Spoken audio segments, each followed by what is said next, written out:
and pass it off to our moderator, Matt. The floor is yours. All right, thanks so much, Mike. I appreciate it. Goes without saying, I'm really excited to be here with all of you. Thanks for having us. Thanks to Amplify for shining a spotlight on this topic. If any of you, happened to meet me when I was in Louisville a lot last year, you know that this is a topic that's near and dear to my heart, and actually gave a talk about this at Startup Week Louisville. So glad to be back. I think it's just a little over a year later after that event, and to be with these four wonderful individuals who are really courageous for coming forward and telling this story, their individual stories, and why this matters to them. I'll share later in the chat. I won't go real deep into my personal story, but I'll share a video that Techstars produced this year that highlights not only my story, but also my wife's story, because she was there in the journey along with me. And when you have somebody in your home who is dealing with mental illness, it takes a toll on everyone who's involved. So I was really, really happy to have my wife be a part of that video and share her story as well as my own. But like Mike said, for the last 6 years, I was with a company called Techstars. You may have heard of Techstars. I can't say we anymore. It's really hard, bad habit to get over. They are I still do it too. Still say it'll probably be 6 months and I'll still say we. Techstars is primarily known as a startup accelerator, but they did a lot of other things. Startup Week, Startup Weekend.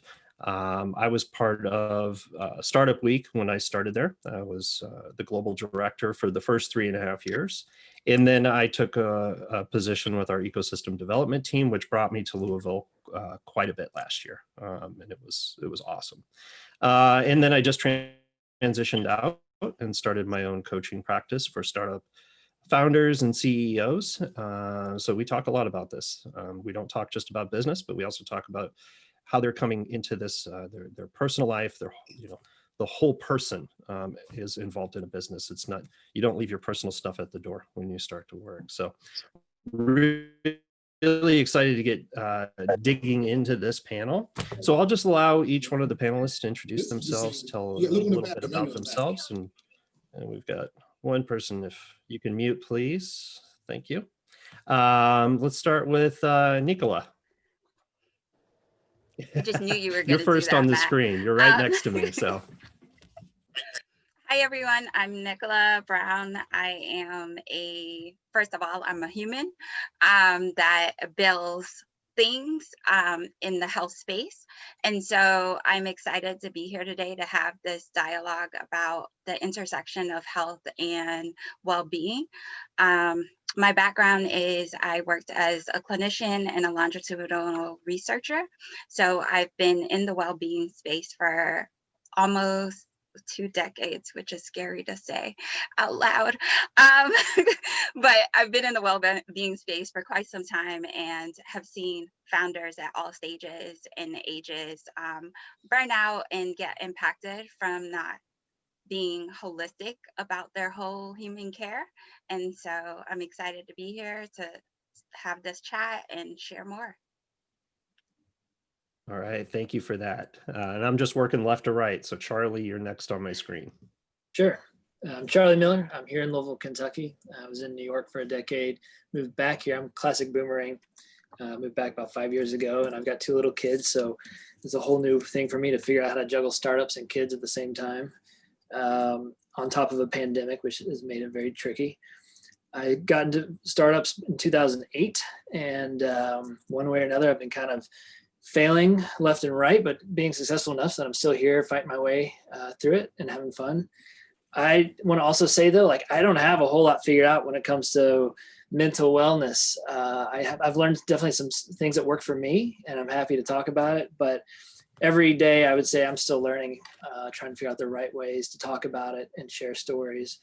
Yeah, I'm really excited to listen to you all as well.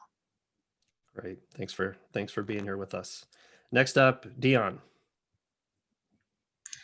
So thank you all for having me today. I'm Dion Stokes, and I never in a million years, you dream of what you'll be whenever you grow up. I never a million years thought I'd say serial entrepreneur, but I definitely wear that badge very proud, that I am the founder of Joint Effort, and we're a forensic marketing agency that helps startups. And so when I decided to have my own startup, I thought, oh, this would be so easy because we do marketing and market research for startups. And then I get into this space and I'm, completely washed over with like, oh my God, I see what everybody was crying about. Because as the non-tech founder of a tech company, I have had a lot of fun starting Pivot. And Pivot actually came from the failure report, where we talk about failures, Charlie. We interview entrepreneurs and entrepreneurs and celebrities who have failed, and how their failures really leveraged a lot of their successes.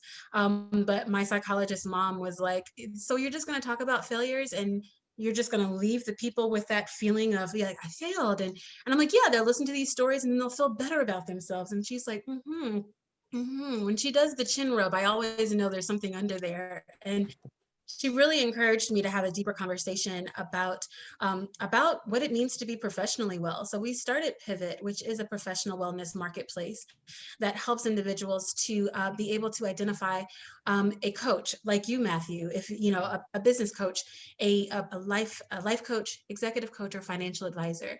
Because again, when I look at professional wellness, if I had access to all three of those, I feel as if I could scale like 10x like tomorrow, right? So we are building an amazing product that's being powered by Google around the professional wellness space. So I'm excited to be here today for that reason. And, in that same vein, I started a planner company called the Ambition Planner because I am extremely ambitious, and it's always been, you hear that word and people kind of put a negative connotation to it. And so we're spinning that idea on its head and really trying to plan out how you're going to live this ambitious lifestyle. So I'm excited to be here today. Like you said, Charlie, I'm also excited to learn. I was looking over some things and topics that I wanted to discuss, and I'm like, yeah, I don't handle mental wealth and well-being and stressors and all those things well either, but I'm working on it, and I hope that we can acknowledge to each other, share and grow. So thank you again for having me. Awesome. Thank you, Dion. And last but not least, Kelly. Hi, everyone. I am Kelly Jones. I am also a boomerang, Charlie. I moved back to Indianapolis about 3 years ago. I was in LA for almost 3 years, in New York for almost 8. Indiana, born and raised, and currently wear 3 hats, which probably isn't the best for someone that claims to be balanced. So I run a nonprofit organization called Be Nimble Foundation, which focuses on creating Black tech ecosystems. So we started with Indianapolis and have slowly spread it our way out. And we've been doing that for about 4 years, focusing on workforce development and startup and entrepreneurship support. I'm program manager for Allos Ventures, so I help support our portfolio companies. And I'm also managing partner of 68 Capital, which is actually powered by Allos Ventures. And so I spend most of my time currently raising our fund and preparing to invest in our first few companies led by Black and Brown founders. So all of that excites me, but all of that also keeps me extremely busy. And so talking about mental wellness is something that I probably do too much and probably take advantage of more than I should, but I'm sure we'll talk about all this stuff. But I know I have to be the best person I can be for the founders I have to support. And so I try my best to try to be as balanced as possible and share whatever I can do for them as well. So looking forward to sharing. Fantastic. And I really like that last point you brought up about you have to be the best version of yourself if you're going to serve others. So that's a point that hopefully we can drive home today as part of this. So I'll just kick it off. And I promise that's the last time I'll put you on the spot. Kind of the method that I've learned best for these Zoom types of panels is I'll just ask a question, and if it's something you want to tackle, raise your hand and I'll call on you. So we'll start there. Very first thing that I have is, so what inspired you to speak up about this particular issue, and what made you decide that you wanted to be open about this topic? I will definitely take that one I am my own truth seeker. I just stated I grew up in a house with a mental health professional.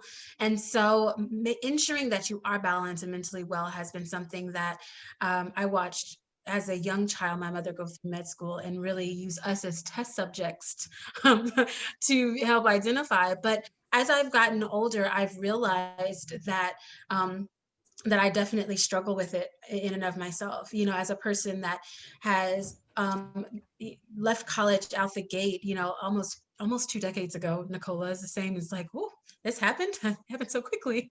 You know, to see the sprint that I've ran and the things that I've done, I've not taken that time to find the balance that I truly seek. So this was an opportunity to really speak out and to talk about what it looks like to be a founder, to wear multiple hats, and to not take your own personal health, mental health as seriously as you should. So I definitely am the candidate of the one that should, all the things that you shouldn't do are the things that I do. The balance doesn't exist. The multiple hats, wear them all the time. The boundaries between work and home, I'm struggling to identify those, but I've definitely been able to, in the past, I would say since COVID, try to be able to identify ways and tactics and tricks and hacks to get better. So that is why it was important for me to show up today, to be on this panel, because I've definitely done the burnout, and I'm still standing. So I know that there's somebody else out there that can understand my struggle. Yeah, awesome. Thank you.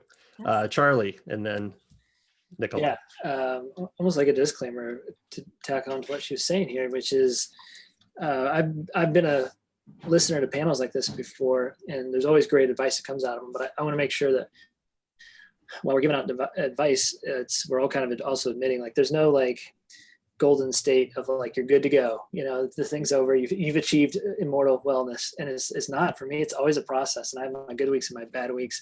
I develop my good habits, and then I break those, and I start to develop bad habits, and I see some warning signs. I try to stop myself, but it is a process, and you have to, if anything, just be cognizant of your own processes. So you're kind of having a way of looking at yourself in the mirror and knowing where you stand week in, week out on kind of keeping some love for yourself as you are doing all the other things with the juggle of being a founder or just working in a startup in general. Yeah, thank you. Nicola. I would say it's everything that Charlie and Dion has said before, I second. And then I will add in my own personal experience is that I burned out, and I burned out in mental health. So I was a practitioner doing the work, implementing the strategies, and still burnt out. So as a founder, I aptly know what it takes to navigate that space. However, it's a journey. It's not a destination. So you are continually having mile markers that you may see, that you may detour down. And I think about it like a road trip. When you take a road trip, you see something and you tunnel down it. You may exit to get something to eat or to refuel, and then you come back on. And that's the journey of wellness. It's not necessarily like I did these 12 things and I'm amazing and I'll be amazing for forever or for perpetuity. It's today these things worked, tomorrow I may need a higher dosage of those things to be able to continue to thrive and show up for everyone around me, everyone that depends on me. But it starts by me, myself, Nicola, knowing what's enough for that particular day. And that's if founders, you take nothing else from this conversation, is that you have to determine what's enough for the day, for each day. When you start your day, what's going to be enough for today? So yeah, that's my thoughts. I love that. I love that. Yeah, and just to kind of piggyback off what you were saying there is that, you know, this is something that I've dealt with. Well, I say 45 years. I'm 45 years old now. There were inklings that this was happening when I was a child. Was undiagnosed. So I have generalized anxiety disorder and obsessive compulsive disorder. And it wasn't diagnosed until I was 27 years old. But this is a 45-year journey. And it's been 18 years of trying to get healthy, right? And it is a continual process. It is making sure that I stick to routines, that I stick to my practices, that I stay on my medication, all of those things. I often say I'm a work in progress, and I always will be. If I'm lucky to make it another 45 years, that's just going to be a continuation of this journey right now. So thank you all for sharing why you're here. One big thing that comes up with this topic is the stigma, the perceived stigma around mental health. So have you seen any changes in the way that this topic is perceived? Do you feel like there's still a stigma around it, or things have changed? I'd love to tackle that if it's okay. So I have to say a little bit of both, to be honest with you. I do think that conversations like this make it a lot easier to have, general conversations around mental health. I'm also diagnosed general anxiety disorder, sometimes minor, major depressive. And so it's been something that I've dealt with personally since I was, I think I was first diagnosed, when I was 8 or 9. And there's a lot of people that don't know that about me. There's people that know me personally that know that I manage it. But I realized there was kind of two huge sort of changes in my life that I realized it may be worse than I thought it was. And one is when I realized I work myself harder when I'm stressed or when I'm feeling anxiety or when I'm feeling sad. Like I feel like, oh, you just have to go harder then. And then that led to burnout once. And then the next was, because I choose to wear so many hats, feeling like I have to be everything for everybody. And that then becomes really, really hard to have a discussion about when everything falls out from under you.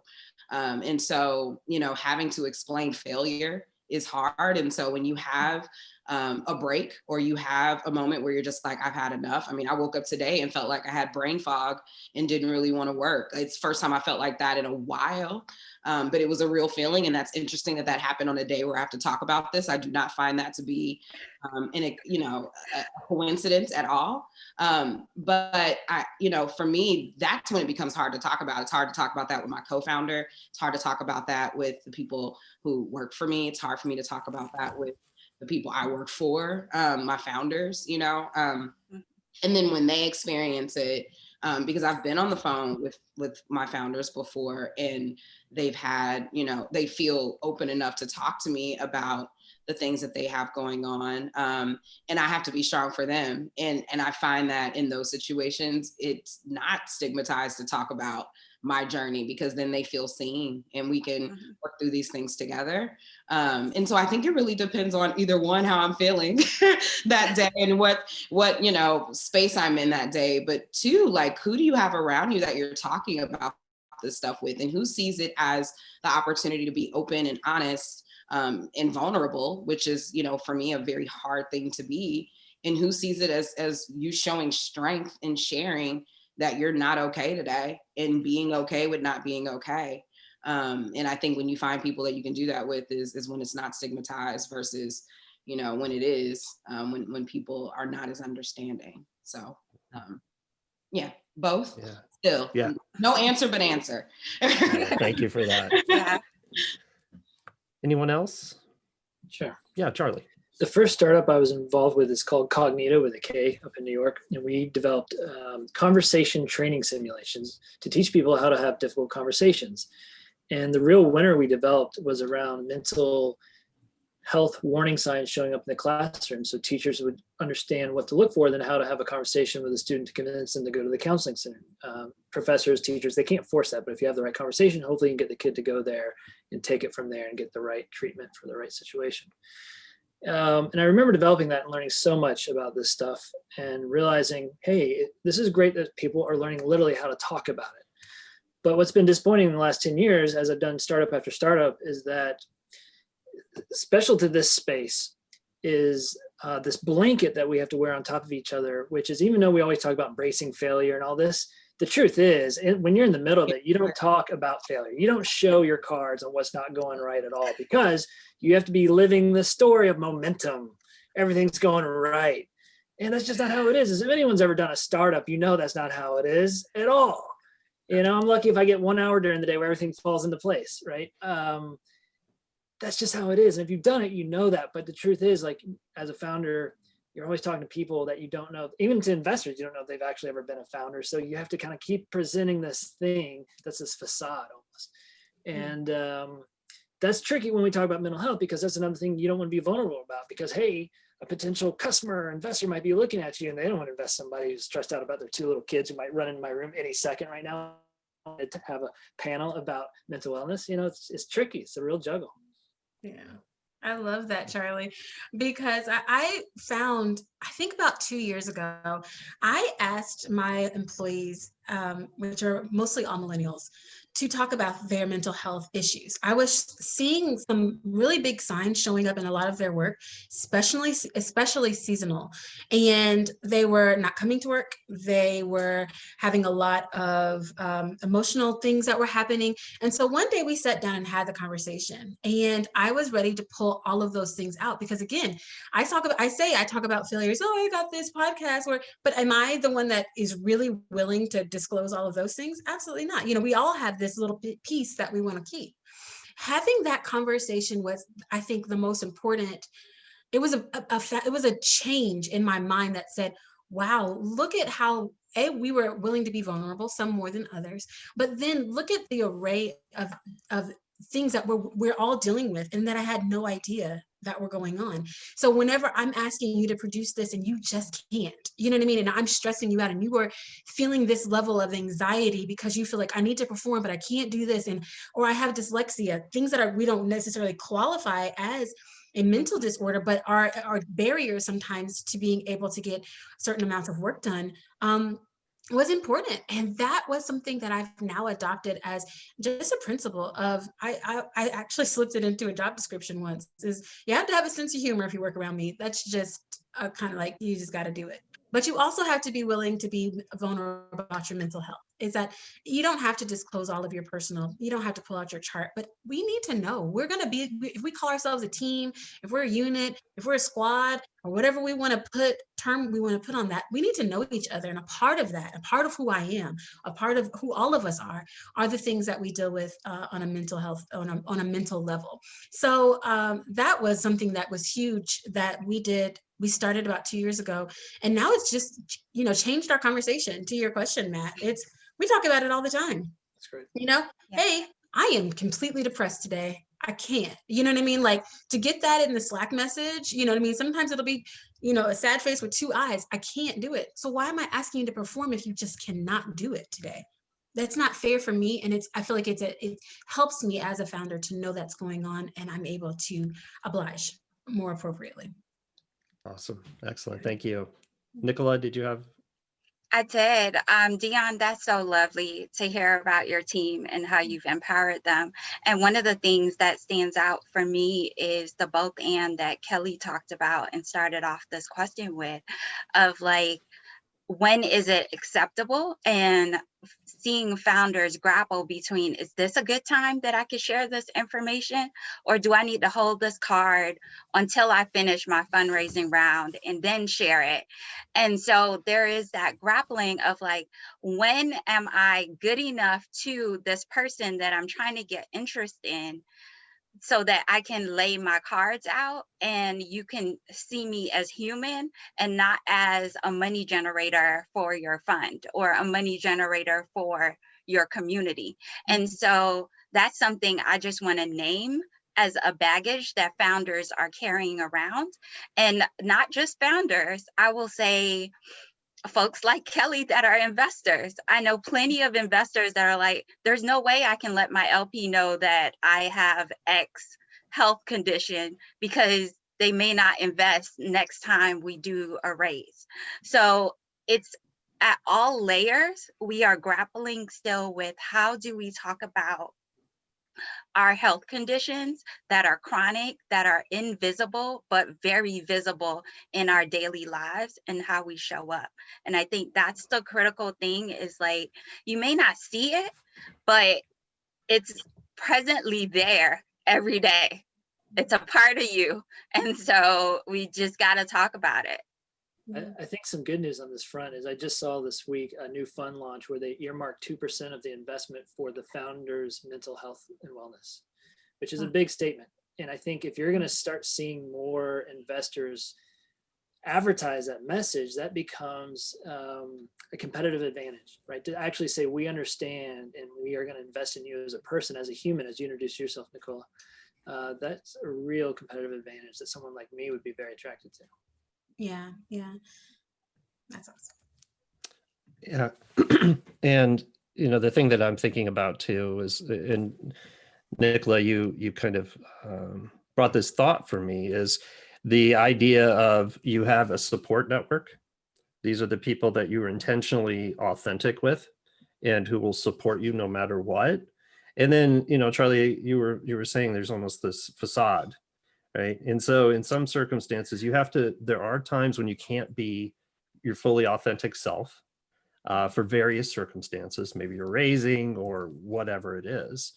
But as long as you as a founder can put in that support network and have those people that, you know, when you're just not feeling well, will lift you up, will support you.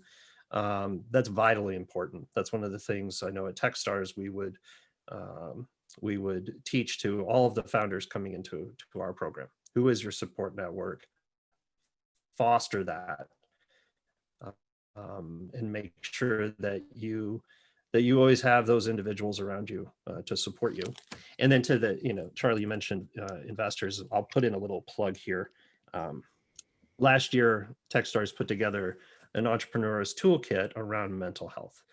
So the three people that are featured in the different videos are myself, Brad Feld, Andrea Perdomo, and then there's a fourth video with mental health professionals. So I know this was, a lot of it was because I was pushing it, but getting Techstars to recognize that mental health plays a role, and we need to prepare our founders. When they come into an accelerator, they're entering into a pressure cooker.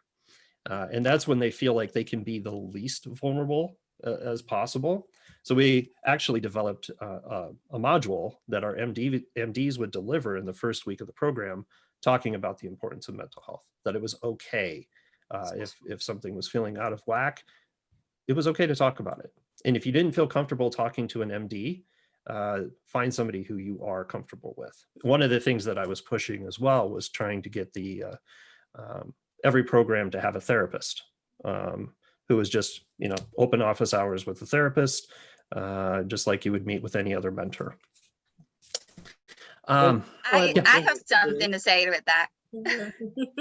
Okay, let's go Nicola, then Charlie. I commend Techstars on that feat, and I want to name that not everyone with a mental health disorder will want to see a clinician or a practitioner in the traditional sense.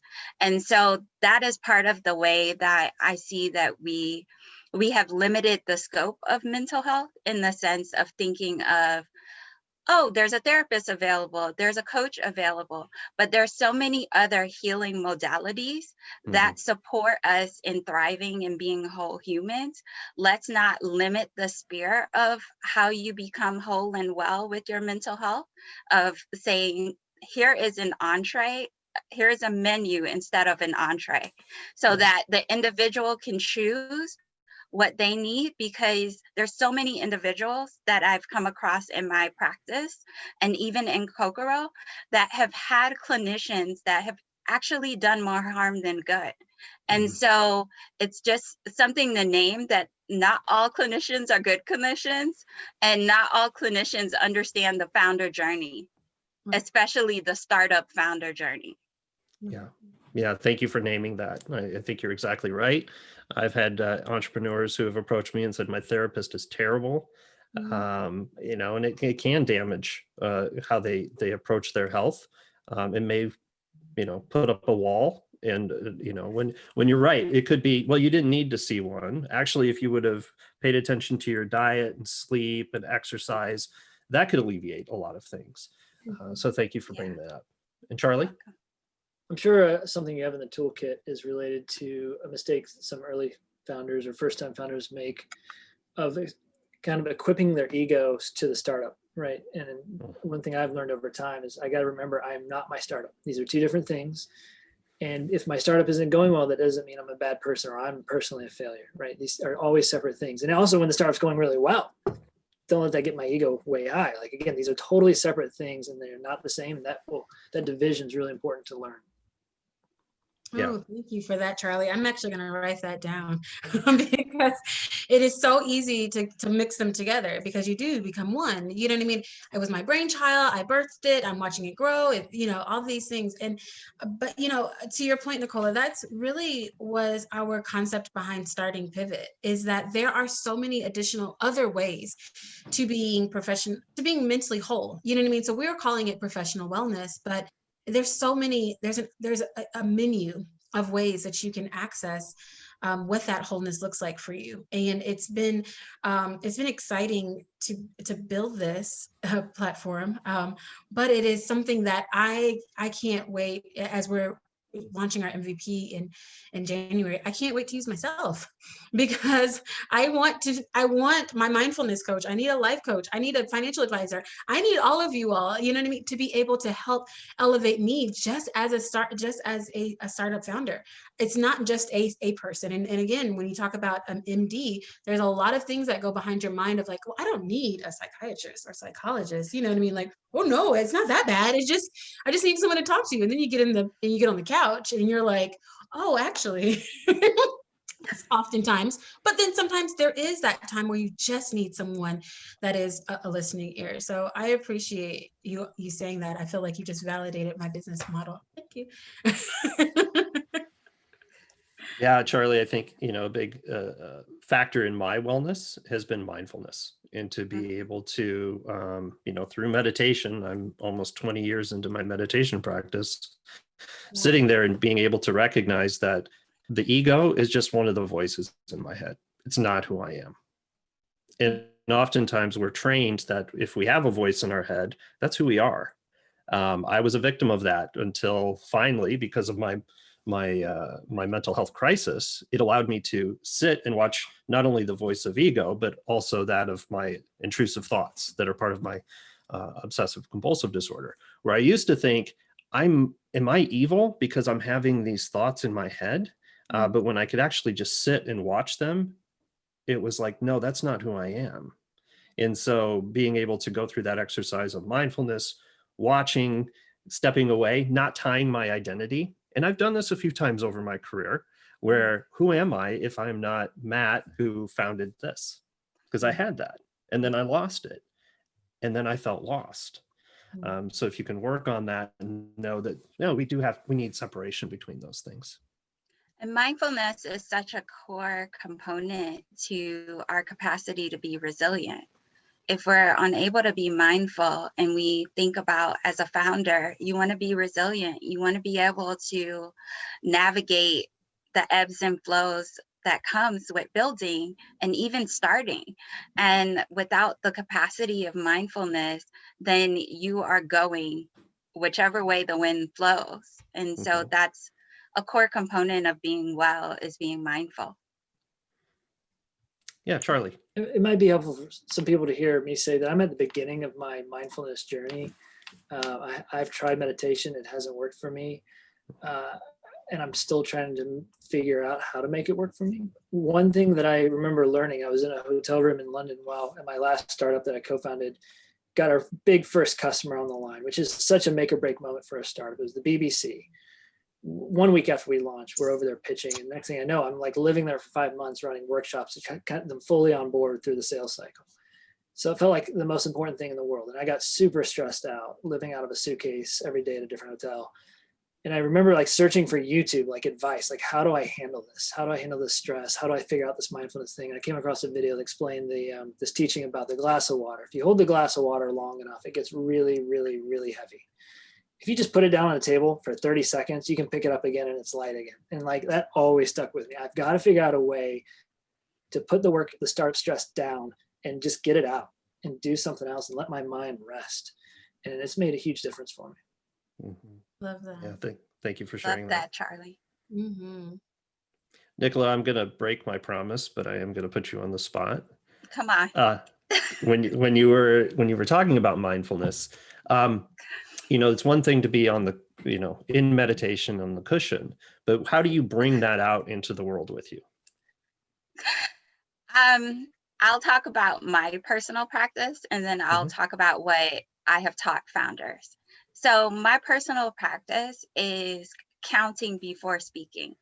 So every time that you are about to say something, figuring out a cadence that works for you, to pause and really think about what you are going to say and being present with whatever you're doing. So personally, I don't multitask, and everyone now around me knows when I am trying to multitask, because I don't have that capacity, because I've broken that. That was part of the thing that I let go when I burnt out, was multitasking, because that was one of the things that led me to burnout. It was saying, oh yeah, I could do this and that at the same time. Come on, let's do it. And that just runs your body ragged. So what I do is I have the practice of be here now. I'm right here now on the Zoom call with everyone else, and there's nothing else going on. If I'm on a phone call with you and we took a phone call versus a Zoom meeting, I'm on that phone call with you. I'm not responding to emails simultaneously, even though it's a great time because you're not seeing me. I'm fully present and aware with you. And what I found is, one, those phone calls go a lot much smoother because both entities are present. And when you're present, you're able to get to the core of what you're looking at, working at, in a faster, more expeditious way than if you're like doing something, because then it's like, oh, what did you say again? Can you repeat that? And so with founders, one of the things that we talk about to be mindful is pick one thing that you can be fully present for. Because out of the gate, sitting on the cushion is asking a lot for a busy founder. So it's set a timer on your phone for 5 minutes and do nothing for 5 minutes. Be present for that 5 minutes and let that timer run. And it's 5 minutes. Think about all the things that we waste 5 minutes doing in a day, as much as we want to be mindful. And that's the way to like build that practice. So you don't have to sit on a cushion. You don't have to set up this nice boutique area in your house. You can start simply by setting a timer and sitting or standing. It can be 5 minutes as you wash dishes, but do something and start with 5 minutes and then increase. Once you realize you can do the 5 minutes, gradually increase modularly so that you can then grow with the time and you get to that longer time period. There are options if you want to dive in pre-corona. You could have jumped in and done a Vipassana meditation, which is 11 days of silence and no technology, no notebooks, no pens, no anything but you and yourself and your soul. But start small, because then you can maintain that practice over time. Yeah, that is wonderful advice. Wow. She just spoke so much life into me. When I tell you I have all the things, they're right here at my finger. I have the sage. I have the impulse. I have moon water. I'm trying so hard to find it. You guys that are not on video, you guys can't see, my hands are full. Yesterday I burned my sage and I was like, I'm going to smudge and I'm going to come within. Before I knew it, I set the sage down. It was lit. I was returning a Slack message. like you can't give yourself just this amount of time. You've done all the work, you've read the books, you believe, and you're not even willing to try. I mean, it's so unfortunate, Nicola. I'm going to take that word with me because it's 5 minutes. Somebody wrote in the chat, 5 minutes is sometimes all you need. I just need to be present. Being present is what save you from burning a hole in your desk because you didn't set your sage on the desk. You know, you're doing all the things, but you're doing it wrong. You're doing it wrong. So thank you for that. And I would rephrase doing it wrong, because then that makes it a wrong or right. Yeah, You're not doing it in a way that works for you, there you go. I love because that. it might work for somebody else to set the sage on the table and leave it. It might work for somebody. That may be their remedy. Just smelling the aroma of the sage will ground them. Yeah, And so for each person, the key is to find what works for you, find the recipe for you, and you are golden. I love that. I Yeah. love that. It didn't work for my desk. I have a little soot stain here now, but but thank you for that. You're welcome. Yeah, that was lovely, Nicola. The only thing that I would add there is that the 5 minutes, a lot of times beginning practitioners have expectations around that 5 minutes. And the thing that I hear so often is, oh, I sat there and all I did was think for 5 minutes. And I said, that's okay. It's okay. Right? I'm, like I said, I'm almost 20 years into this. And the vast majority of time that I'm in meditation, I'm thinking. But what I'm doing is, instead of being a participant in that thought, I'm trying my best to just to be an observer. And so when I start to become a participant, shortening the gap between, realizing when I'm participating and when I should stop and just go, oh, I went into it. And then you come back to loving kindness. In Buddhism, there's metta, which is 2 T's. And it's loving kindness, being kind to yourself, going, oh, I did it again. Okay. It's not good or bad. It just is. You're just present. You're present with your thoughts. Some days it's really clear. It's like really clear water. Other days it's really muddy. And I just go, oh, yeah. I don't say, oh, I had a great meditation session today. I just go, oh, it is what it is. Or if it was really, quote unquote bad, I just go, I had a lot on my mind today. So having that loving kindness and compassion, self-compassion, really helps through this process. Love that. And the components of self-compassion is loving kindness, mindfulness, and self-kindness and compassion. So Moving on here. One thing that I really wanted to make sure that we brought up, let me bring that question up here, is addressing privilege when it comes to mental health and seeing the elements. There is one person in this room who I talked with about this last year. I won't call them out, but it was the conversation went something like, I gave my talk in front of a group, and then it was, hey, thank you for giving your talk, but do you realize you can, because there's probably very little consequences. And that was the first time that I had ever heard that. I actually thought that it was scary for me, and that really only the super rich white guys got to talk about this. And I thought I was kind of going out on a limb. But then in that moment, I realized, oh, I do have a pretty healthy amount of privilege here. Not much is going to happen to me if I get up in front of an audience, talk about my mental health, and, walk off. It probably won't affect me raising money in the future or, prevent me from getting a job. So I just like to name that and open it up to the group to see how does that play a part in telling your story. I would jump in, and I will name that I was that person last year.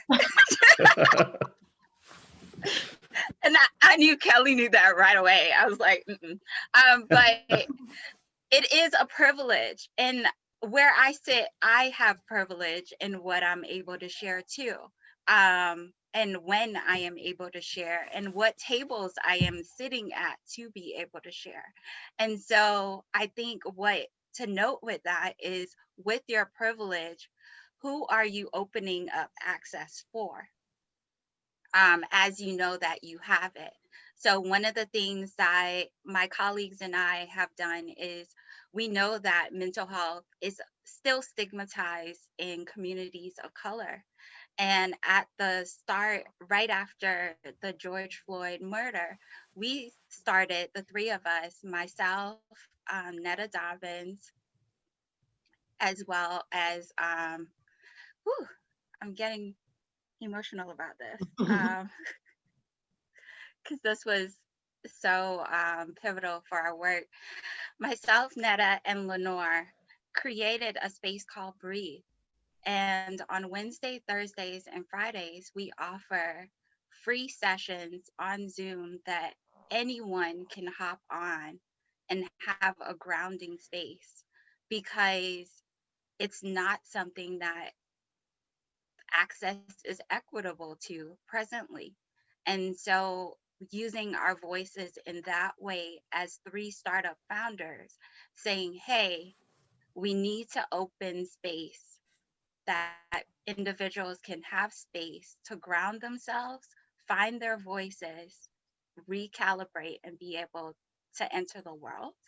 And Matt, I would say you were receptive of that conversation as well. Like, you could have been like, yeah, this was hard for me and I navigated it, but it's acknowledging that it was hard for you and you have privilege. And sometimes we forget the and as we're talking about all of us on this call. What I'm sitting here with as I tear up is like, we all experience trauma when it comes to mental health, but we don't talk about it. Every single one of us on this call can point to a moment that we've had a traumatic experience with mental health. And so when we talk about trauma, we segment it out.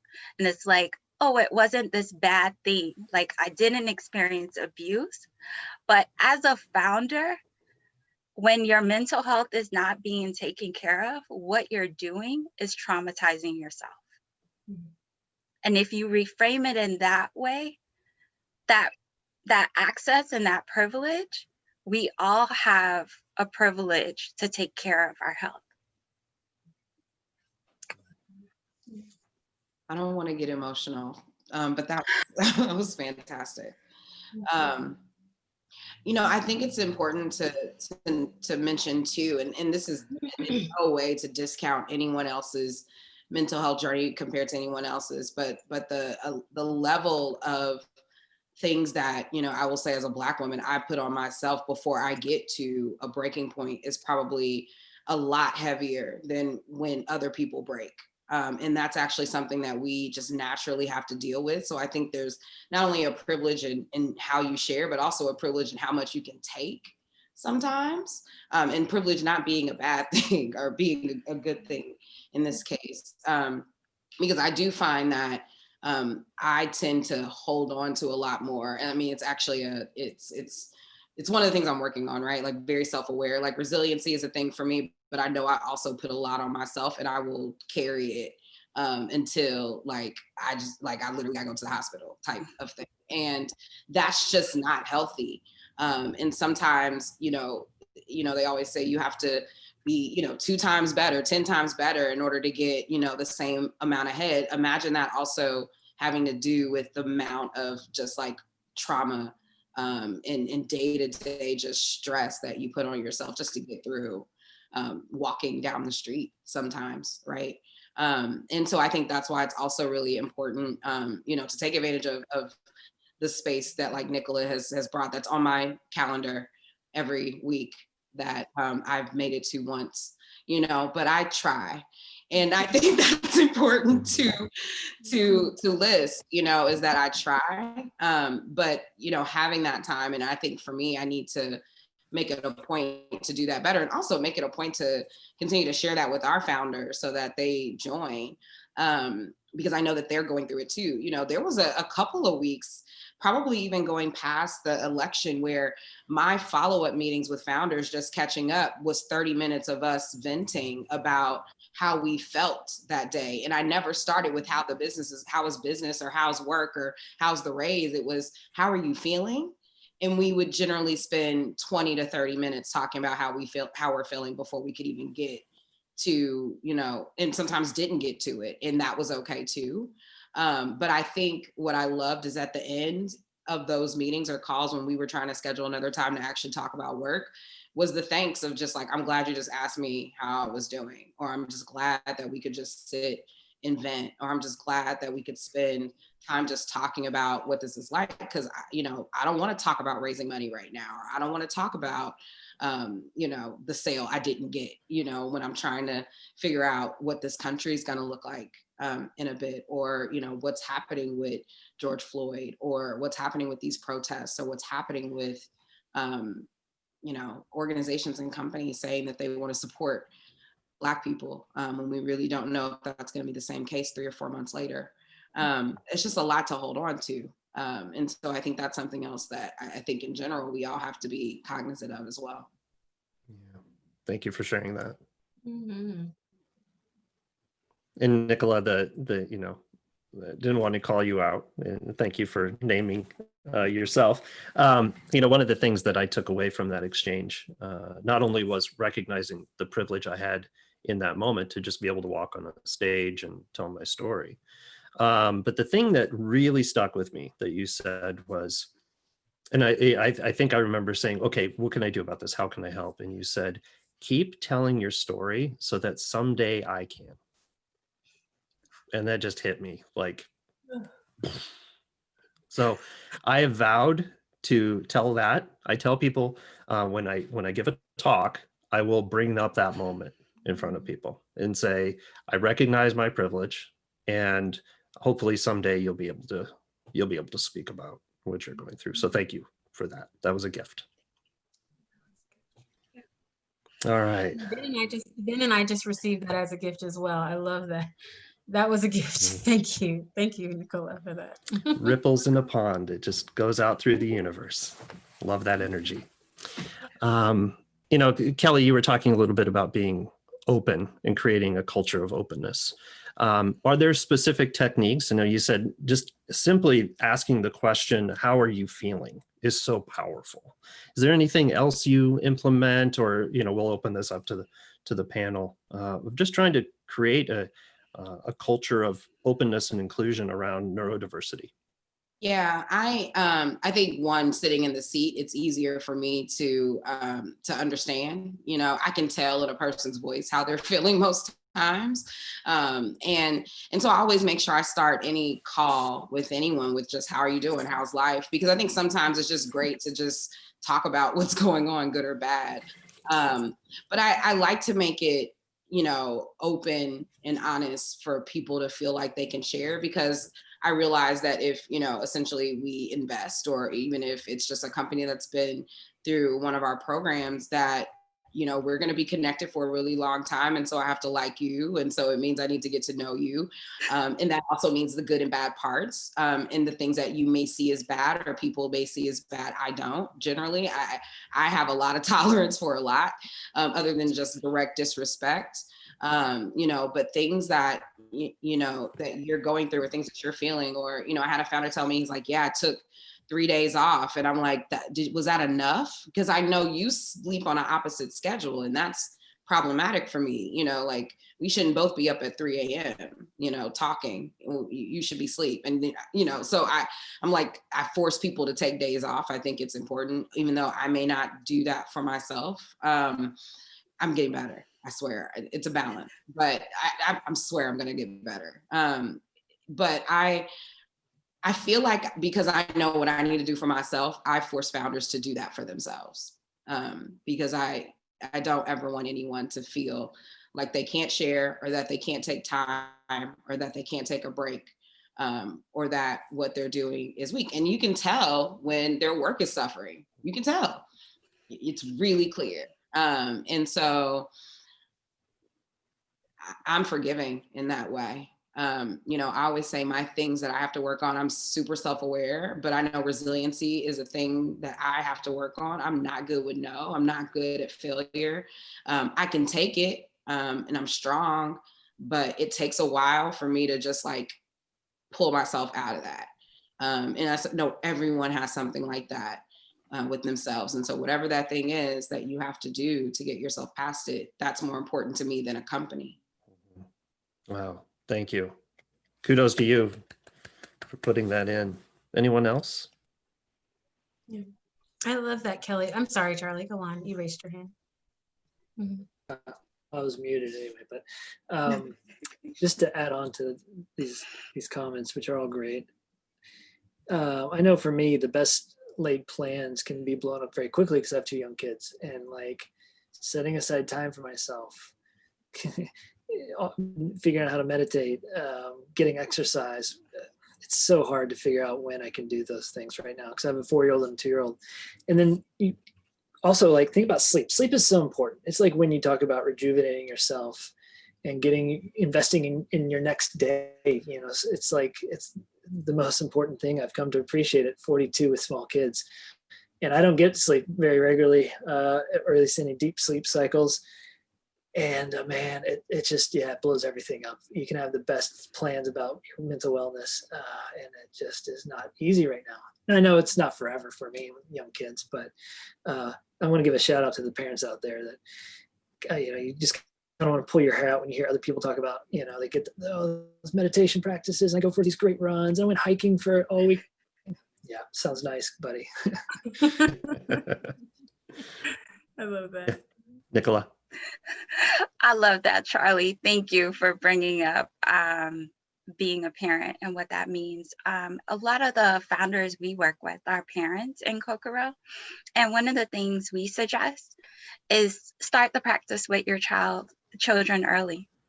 So you're sitting for 5 minutes, you're doing something for 5 minutes, you're learning mindfulness, you're thinking about the sleep routine.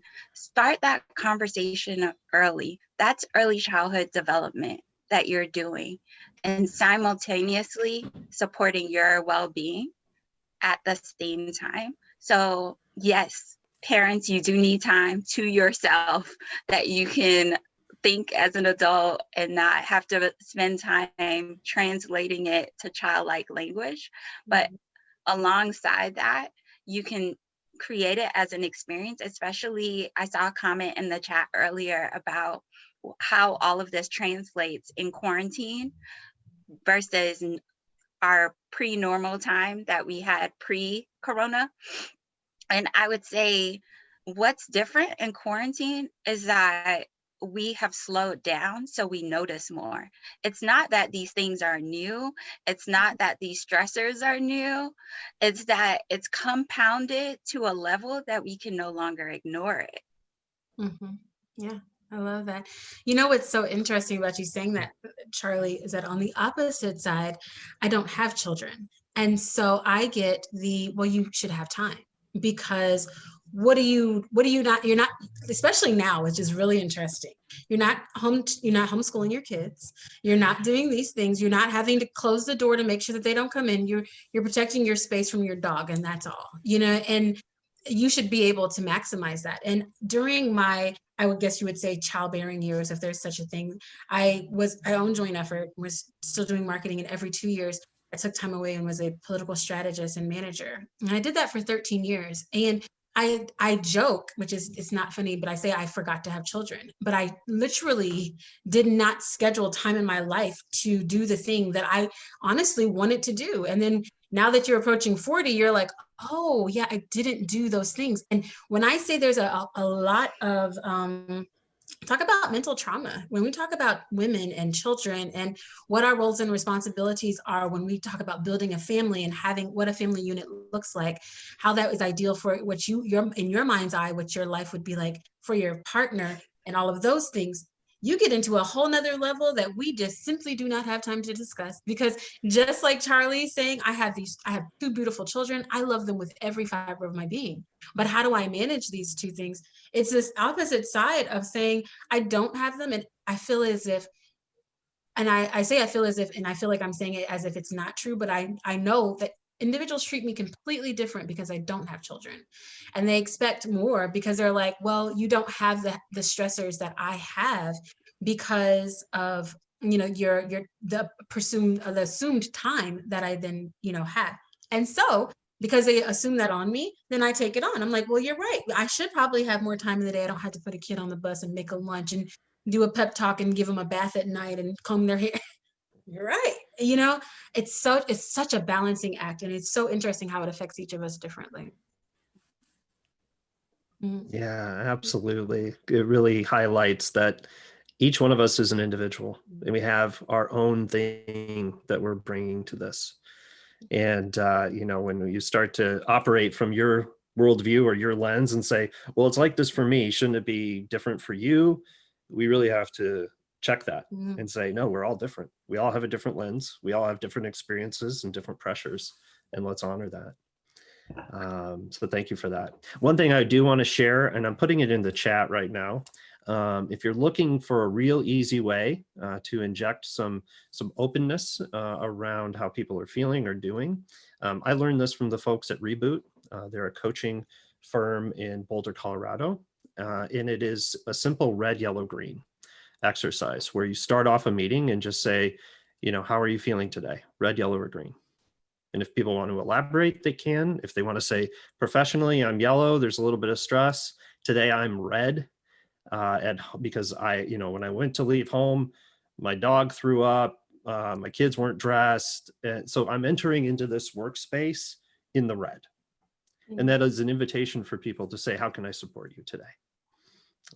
It was Kelly, were you saying about the Slack and, having the emojis?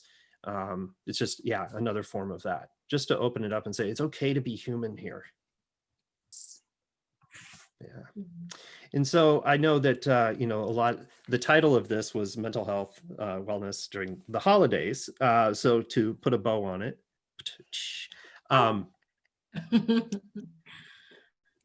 is there anything about the holidays that makes it particularly difficult, or is it just as an entrepreneur or in this space, is it just difficult all year round? Is there any nuance there? Nicola? There's a ton of nuance because let's start with startup founders and then I'll go with Main Street business owners.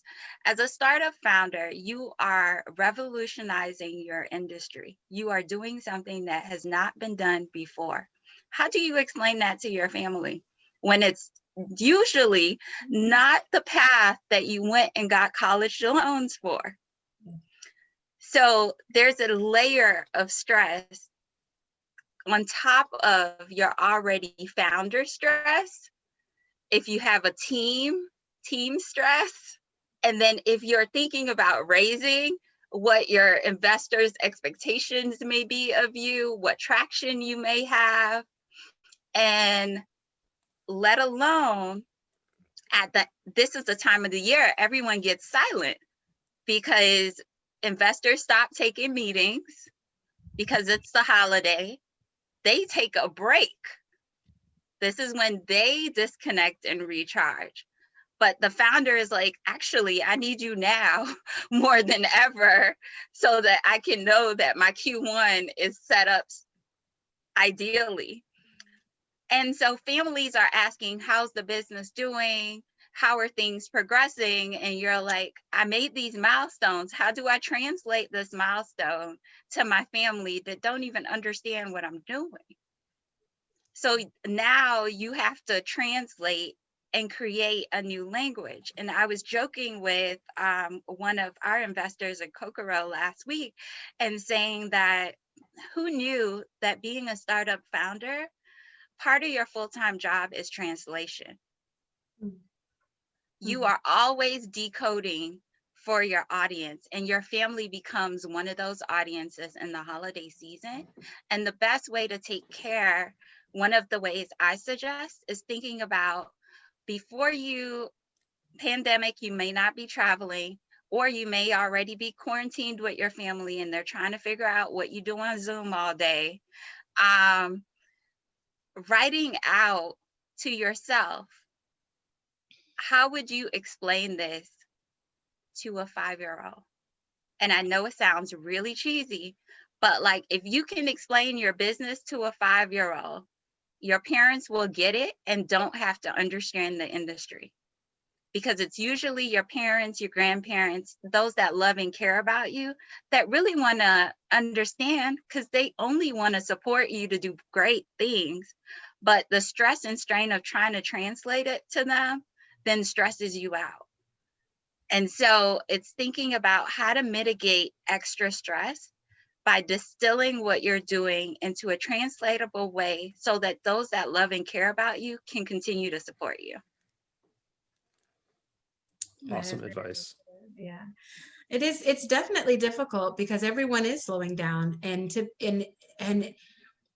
for as long as for the past 16 years, this is my time to get super busy. And I typically turn within because I am starting, I want to have a strong Q1. And what does that look like? And does it start on a Tuesday? And we got to launch this new product and this is going live. And it's difficult. And I'm married to a teacher. And so I feel another layer of stress because he's off work and he's like, hey, I haven't seen you since August. Look at me in the eyes for just a second. And I'm like, I don't have time to look at you. I've got a million other things to do. And your family does expect for you to be there and be present and be a part.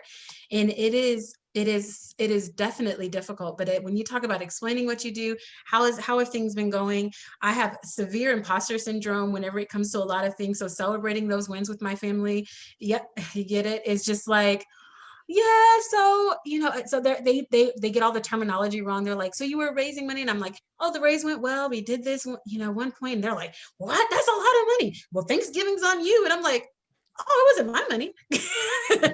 I haven't seen a paycheck in so long.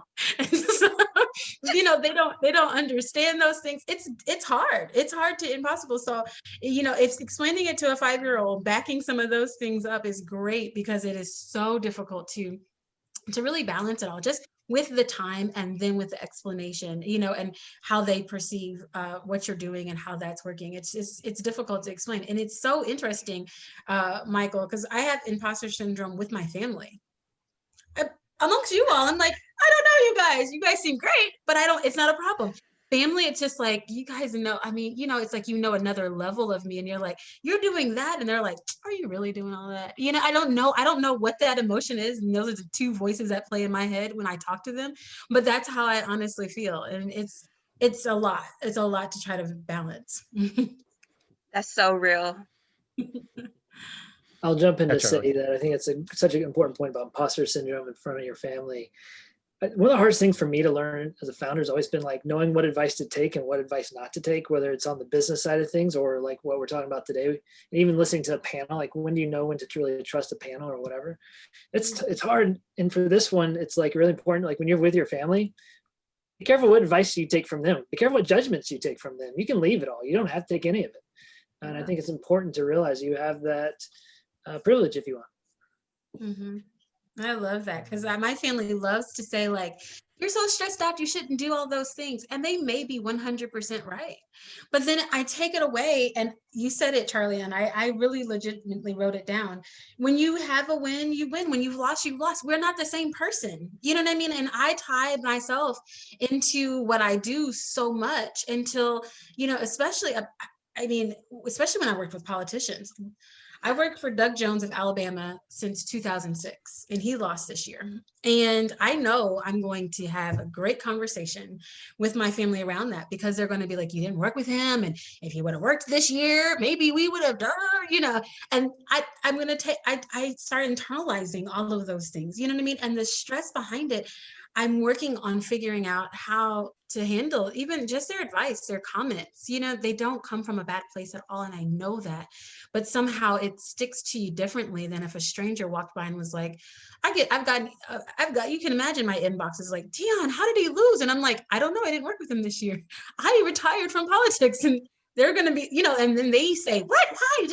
And it doesn't matter to me, but my cousin, my sister, my aunt saying those things, it feels differently than whenever it's, someone else. So you're absolutely right.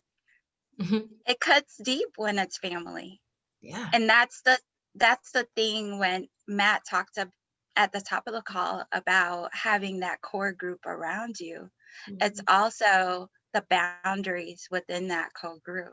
Oh, absolutely. Like, because that's critical to your mental health, because then they'll send you down a rabbit hole, spiraling and tunneling, and they're living their best life.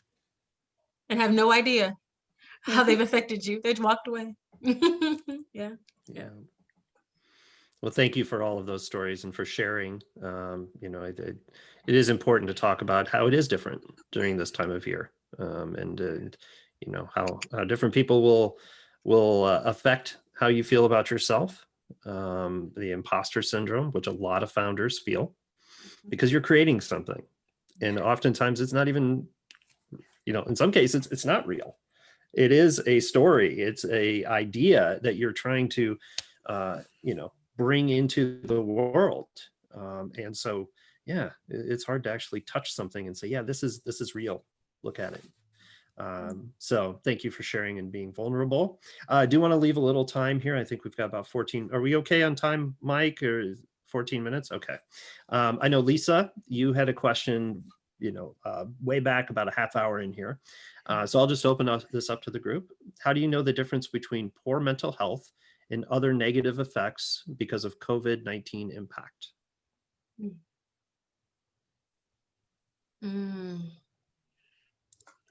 a good one. Well, I'll just add some clarity. I'm a first-time founder, but have been in the startup space and worked with other founders quite a long time. And obviously, trying to kick this off in the year of a pandemic is probably not the most brilliant thing to do, but nonetheless, very hard, I think, to understand without having a lot to relate to and say, for those of you who are serial entrepreneurs and have done this under different circumstances, just the difference between what you may be feeling around mental health normally as a new founder versus just these strange times that we're in right now, and how to differentiate the two. Like, this is okay, it's just an odd year versus, yeah, there's a problem. Lisa, what jumps out to me to just name is that there's a problem anytime in the startups ecosystem around mental health, because you'll have founders, and I talk to founders daily, and I'm just like, oh yeah, I had a panic attack and now I'm about to go in this meeting. And so, and that was pre-pandemic, or I worked myself all the way to the hospital, just got out, and I'm back at work today. When were you discharged? This morning. So when I think about mental health, I think about what is your mental health, and going back to your own rubric and say, what was my mental health at the beginning of the pandemic, pre-founding a company, and now what is my mental health? So you have your own metric system for you, because each person is on a different space on that continuum. Absolutely. And I think this has also given us a second to also research and read a little bit more and know ourselves in a different area, and when you talk about boundaries and being able to go to the office as opposed to working in your bedroom, it just feels completely different than, so you're able to kind of step within and say, wow, do I have ADD? Do I have these things? You know what I mean? And really speaking to your healthcare professional about that, being able to actually get it on a schedule, because you're going to tell a doc, your healthcare professional now, and you don't have to worry about parking and this and all the other things that stop you from doing it. But really, it is about saying, is this always been who I am, or is this who I am today? You hit a real trigger about that panic attack. I had a full panic attack outside of a meeting and walked inside and rolled my shoulders and sat in there for 2 hours and was, plummeted with questions, and walked out and contained my panic attack and got in my car and drove home like everything was fine. And then I came home and I was like, how was your meeting? It was great. It was fantastic. I'm just, taking that on was well before a panic attack. Before this pandemic, And has it changed now? No. Have I, so I think this just adds a different layer that it looks different, than it did before, wherever you turn off your screen as opposed to walking out of a door of a meeting. Those triggers and issues are still there. They just sometimes are magnified because of how everyone is suffering and the suffering of our country. I'll quickly add, Lisa, that I think everyone has to give themselves some slack. 2020 is unlike any year of any of our lifetimes. And it's not just the pandemic, right? Whether you're talking about Breonna Taylor here or the election cycle, like this is insane. It really is. It's crazy. And like everybody's struggling. So cutting out yourself some slack, no matter how your startup's going right now, just keep swimming. Just keep going forward. Yeah. Support each other.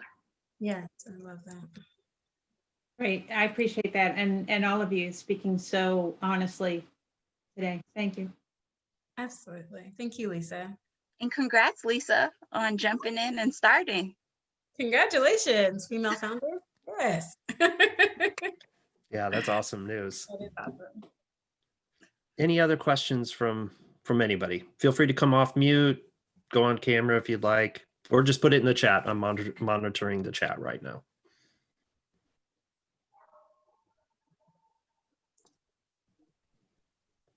And I am a pro at awkward silence, so.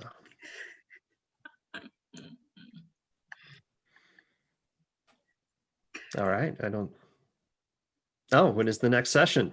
Good question. Mike?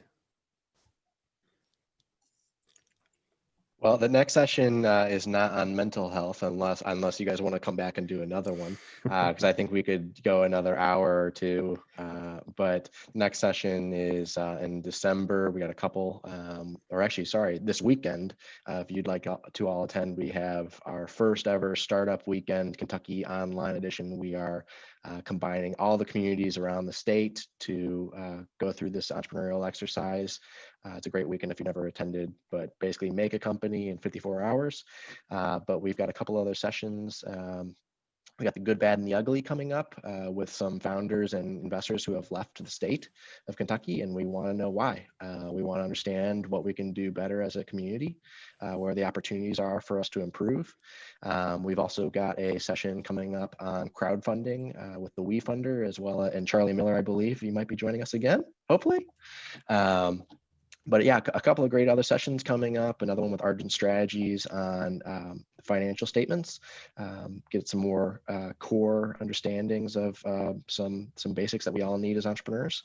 But otherwise, follow us on our amplifylouisville.com newsletter. You'll be up to date on all events, all the sessions, all the news going on in the ecosystem, as well as the wins we celebrate. But again, thank you all for joining us for this session. I'm going to go ahead and hit stop.